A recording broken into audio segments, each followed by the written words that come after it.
Aristotle, the master of many fields.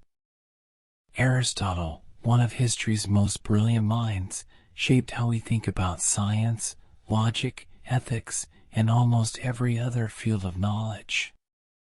Born in 384 BCE in Stagira, a small town in ancient Greece, Aristotle was the son of a physician, which likely sparked his lifelong interest in biology and natural sciences.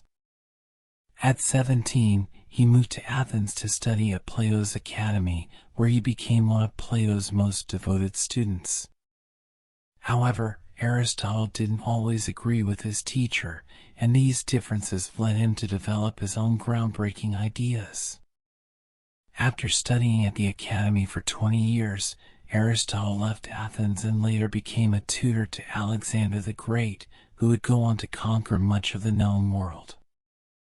This connection gave Aristotle access to vast resources, allowing him to expand his studies and gather knowledge from far-flung regions. When he returned to Athens, he founded his own school, the Lyceum, where he taught and wrote extensively. His school was unique because it combined teaching with research, covering subjects like astronomy, politics, zoology, and more. Aristotle's approach to knowledge was revolutionary.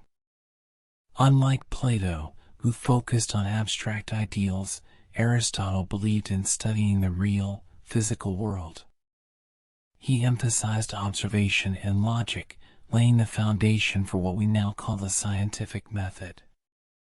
Aristotle's idea was simple but powerful. To understand something, you need to study it closely, observe its behavior, and classify it based on shared characteristics.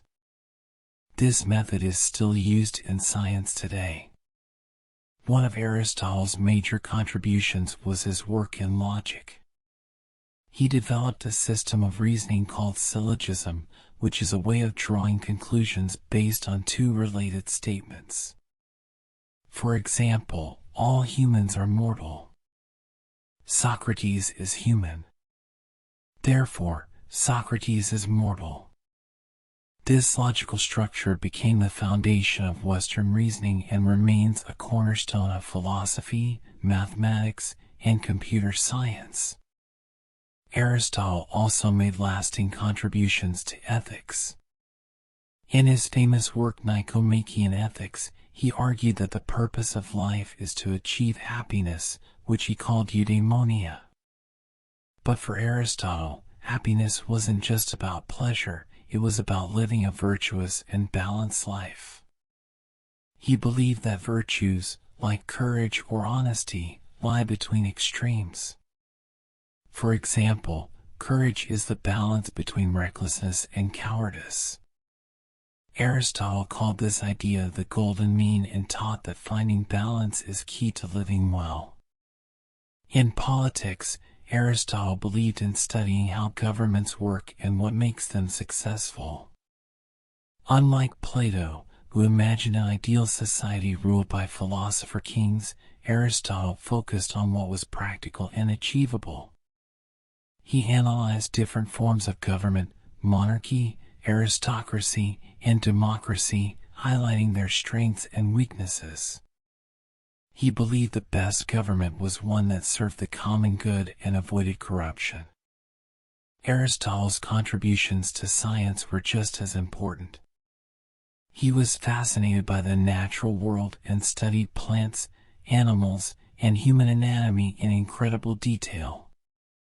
He classified hundreds of species and tried to understand how living things are connected. Although some of his ideas, like the belief that the Earth was the center of the universe, were later proven wrong, his emphasis on observation and classification paved the way for modern biology and physics. Despite his wide-ranging interests, Aristotle always focused on the idea of purpose. He believed that everything in the universe has a purpose, or final cause. For example, the purpose of a seed is to grow into a plant, and the purpose of humans is to achieve happiness and fulfillment. This way of thinking, called Teleology, influenced philosophers and scientists for centuries. Aristotle's influence is hard to overstate. His works were studied for over 1,000 years and became the foundation of medieval philosophy and science. During the Renaissance, his writings inspired scholars to question and explore the world in new ways. Even today, his ideas about logic, ethics, and the natural world remain central to many fields.